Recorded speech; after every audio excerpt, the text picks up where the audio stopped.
Bueno, buen día a todos. Buen día, Gustavo. Buen día. Gustavo Morales Oliver es socio del estudio Marval O'Farrell y Mayral. Está a cargo del Departamento de Compliance, Anticorrupción e Investigaciones. Es coautor y codirector del Tratado de Compliance publicado por Reuters. Es también director académico de la Universidad de Itela en los programas de Compliance, director titular del programa de investigaciones del IAE, así que bueno, amplia experiencia en tema de Compliance. Así que bueno, Gustavo, un poco el tema que nos convoca es la cultura de Compliance en Estados Unidos y su ramificación en la región. Te quería preguntar, así como una pregunta amplia y bien general, ¿qué es lo más importante, lo primero que se te viene a la cabeza cuando te hablo de compliance en Estados Unidos y la ramificación en la región? Bueno, en primer lugar, buen día a todos. Gracias, Cintia, por acompañarme en este panel. Yo veo que el tiempo ya se está agotando. Tenemos 13 minutos, es lo más cerca de una TED Talk que estuve en mi vida. Y tenemos un tema que lo vamos a resumir, prometo que lo vamos a resumir en 13 minutos. Lo primero que te puedo decir en cuanto a la cultura de compliance en Estados Unidos y su ramificación a la región es lo que recuerdo de cuando empecé en estos temas, muchos años atrás. Leyendo casos de FCPA y mis compañeros en el estudio diciéndome, eso no es ley argentina, no entiendo lo que estás haciendo, estás perdiendo el tiempo, anda a leer la ley de sociedades. Yo tenía la convicción de que se trataba de un tipo de norma extraterritorial que se iba a esparcir y así ocurrió. O sea, claramente vemos que Estados Unidos fue el origen, allá por fines de los 70, cuando decide dictar esta norma, la FCPA, que es la que castiga los hechos de corrupción desde Estados Unidos, fuera de Estados Unidos. Comenzó a haber enforcement de esta norma más cerca de los 2000. En la década de los 2010, el resto del mundo hizo el catch-up en cuanto a tener normas. UK, Brasil, Europa, hasta Argentina en el 2018. Y hoy tenemos un presente en el cual esto, digamos, se ha ramificado, como dice el título de nuestro panel. Ahora, creo que al momento de analizar esa evolución y dónde estamos hoy, se ven tres estratos que ameritan ser tratados independientemente. El primero es la normativa, la evolución de las normas legales. El segundo, yo diría, es el enforcement de esas normas. Podemos tener normas fantásticas, si no las aplicamos, un poco como decía Delia al principio, no vamos a llegar muy lejos. Y el tercer punto es la cultura de cumplimiento en general, ¿sí? O sea, más allá de lo que las cortes hagan aplicando, digamos, esas normas. Son esos tres puntos los que veo que describen la evolución. Bueno, ahí me estás dando el pie entonces para la pregunta siguiente. Contame un poco las diferencias o similitudes que ves en cuanto a la normativa, ¿no?, de Estados Unidos versus los distintos países de la región. Mira, creo que lo más importante es reconocer que actualmente la gran mayoría de los países, yo diría del mundo, por lo menos el continente americano, Europa, Oceanía, hicieron el catch-up. Y las normas tienden a seguir el mismo sistema, que en definitiva tiende a copiar lo que es el sistema de Estados Unidos con la FCPA. Nota al pie, no es solo la FCPA. Cuando uno habla de la FCPA y todos leemos los Non-Prosecution Agreements, los Deferred Prosecution Agreements y los titulares en los diarios diciendo tal compañía pagó tantos millones de dólares como multa y como sanción, hay otras normas que, digamos, complementan a la FCPA en la aplicación, ¿sí? Hay muchos de los principios que nosotros consideramos como de compliance, en términos de compliance, ser una defensa, dar crédito, permitir que la multa que se impone sea menor, que no surgen de la FCPA per se, sino que surgen de las US Sentencing Guidelines. O sea, es un compendio de normas. Pero ¿qué hizo el mundo? Básicamente trató de ir a buscar al país líder en el tema y copió. Por supuesto, cuando uno copia, también quiere poner lo suyo, ¿sí? Entonces el Reino Unido puso lo suyo, dijo vamos a ir también por los sobornos con privados. Argentina puso lo suyo en el 2018, dijo vamos a agregar una serie de conductas acá. En los primeros artículos no vamos a decir solo cohecho, vamos a poner una serie de conductas más. Pero esencialmente en todas estas normas se plantea lo mismo. Penalizar, digamos, la corrupción de las empresas y dar beneficios en términos de reducciones de pena cuando las empresas tienen un sistema de compliance efectivo, digamos, implementado. Entonces, hoy claramente la situación es de paridad en cuanto a las normas. O sea, si tuviéramos un checklist, check. O sea, vos en el tema normativa no ves grandes diferencias de lo que puede ocurrir en Estados Unidos versus Argentina o algún país de la región. Es una buena pregunta. Te doy dos respuestas. La respuesta para los boards, señores, no hay grandes diferencias. O sea, ustedes sepan que los va a venir a buscar si son una compañía internacional e incurren en una situación de corrupción, ustedes pueden quedar expuestos a responsabilidad, la empresa, bajo múltiples normas. Y los principios que se siguen son los mismos. Segunda respuesta, para los abogados, los compliance officers. Hay diferencias que cuando asesoramos, sea in-house, sea outside counsel, como me toca a mí, tenemos que tener presentes, naturalmente. Por ejemplo, en Estados Unidos hay responsabilidad civil y penal. En Brasil eligieron la responsabilidad administrativa. Argentina eligió la responsabilidad penal. Hay caminos que hay que seguir. Hay cuestiones sumamente críticas en estos casos, como es el secreto profesional del abogado, el attorney-client privilege, en el momento en el que hacemos las investigaciones internas, que está plagado de diferencias. Pero conceptualmente es lo mismo. O sea, si soy una empresa global y tengo que tomar decisiones, tengo un framework bastante similar en términos de lo que las normas me dicen no hagas.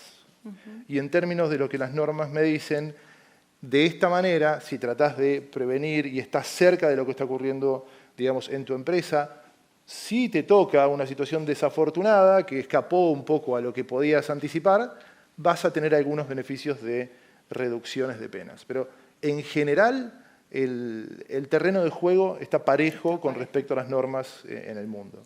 Y el tema del enforcement, ¿cómo lo ves? Porque, bueno, por lo que estás diciendo, normativa no tenemos grandes diferencias. El tema del enforcement, el civil law versus el common law, ¿cuáles son las diferencias que ves ahí? Excelente, ahí mencionaste uno de los puntos críticos. Verdaderamente, cuando hablamos de enforcement, uno no puede pensar en que digamos, el Poder Judicial de cada uno de estos países aplique de determinadas formas las normas anticorrupción que penalizan a las empresas. O sea, el Poder Judicial aplica normas, all the way, ¿sí? Y tiene un estilo, tiene una forma de conducirse que viene dado ya a esta altura por décadas y décadas, más de 100 años de cada Poder Judicial que, digamos, entre otros aspectos, incluye las normas anticorrupción. Pero cuando vemos la forma de aplicar las normas, hay unas diferencias muy marcadas, verdaderamente muy marcadas. La forma en la que la justicia encara los casos, ahora sí particularmente de corrupción, no es la misma en Estados Unidos que, yo diría, en el mundo anglosajón, ¿sí?, que en el resto del mundo, ¿sí? En el mundo anglosajón, conceptualmente, hay ciertos parámetros que están presentes en la mesa desde el día 1. Hay incentivos para que las empresas hagan sus propias investigaciones internas y si cumplen determinados parámetros, la justicia es posible que confíe, digamos, en buena parte en lo que las empresas han investigado. Los prosecutors, digamos, en estos países van directo a la empresa. Hacen una nota al pie, vamos a llevar adelante también una acción contra las personas físicas involucradas, pero en su cabeza está la empresa. Cuando piensan y son personas, son humanos, también piensan en los headlines, en los diarios, piensan en la empresa. Cuando miras los países más del civil law y los países latinos, típicamente la justicia va detrás de la persona física. Dice, pero Cintia pagó un soborno o Gustavo, está bien, eran funcionarios de la empresa, pero va por la persona física. Los países anglosajones tratan de ir a dar un mensaje. Fuimos detrás de esta empresa, armamos el caso acá, estamos sólidos en esto, sí, bueno, a ver, tratemos de llegar a un resultado. En los países latinos vamos a resolver, un poco también lo que decía Delia, vamos a resolver el país entero. Este era el caso de corrupción, vamos a investigar hasta la última consecuencia, vamos a citar hasta el último testigo, vamos a mirar hasta el último documento. Claro, después, llegar a una decisión final en esos casos, lleva 20 años. A mí me pasa en el estudio que hablo con los chicos que trabajan en mi equipo y les menciono ciertos casos que para mí son emblemáticos y ya no los conocen, no saben que existen. Y son casos que todavía están a punto de pasar a juicio oral, ¿sí? Entonces, hay un descalce importantísimo en lo que es enforcement. Ese es el próximo catch-up que el mundo tiene que hacer, porque es positivo tener normas bastante similares, pero en el enforcement hay unas diferencias muy significativas. Hay que decir que se ha hecho un catch-up muy importante en otros aspectos. Por ejemplo, técnicas de investigación. En Argentina hay gente súper capacitada en el Poder Judicial que yo creo que no tiene nada que envidiarle a las investigaciones que hacen en Estados Unidos, en UK o en algunos otros países. Recursos. No necesariamente porque al Poder Judicial argentino se le hayan dado más recursos, pero sí porque la tecnología bajó como el entry level al acceso a mucha información.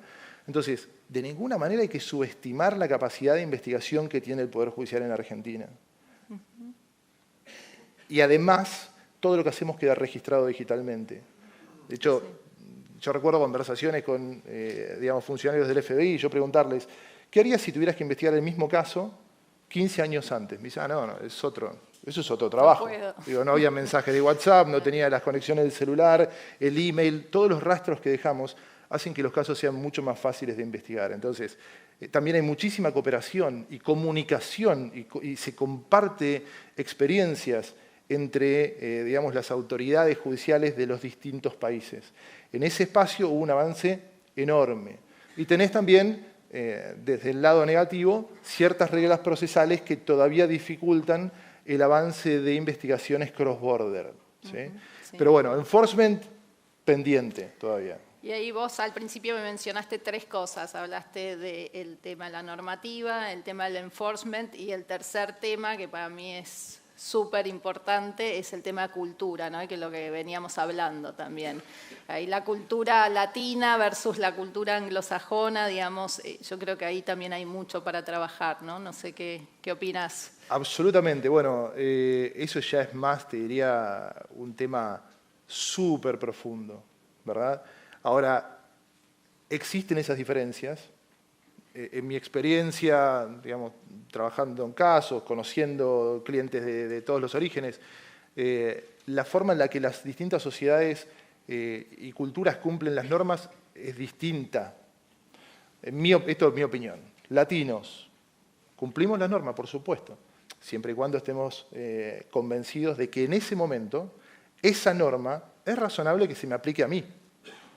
O sea, hay un semáforo en rojo, en una calle que no pasa nadie, 3 de la mañana, no hace sentido que pare. O sea, es de toda lógica que yo siga. Es más, voy a argumentar que probablemente es una zona insegura, con lo cual sigo y estoy convencido de que está bien. Sí, sí. Y es un ejemplo sencillo el de semáforo en rojo, podemos ir a ejemplos mucho más complejos, digamos. En la cultura anglosajona, todos saben cuál es la pena por pasar el semáforo en rojo. Entonces están ahí y hacen la cuenta. Uy, ¿cómo voy a pagar la multa y cuántos créditos me deducen y voy a perder la licencia en 4 días? Y en la cultura asiática, Asia es muy grande, pero tomemos como referencia a Japón, que es un poco extremo, las normas se cumplen, porque es una cuestión de honor y no se discuten, que también tiene sus dificultades. Pero tratar de ecualizar esas 3 realidades es un desafío enorme. Ahora, sin entrar en la sociología, ¿cómo traemos eso al marco de lo que estamos hablando acá? Estamos hablando, de compliance, de ética, de anticorrupción, y acá hay empresas, ¿sí?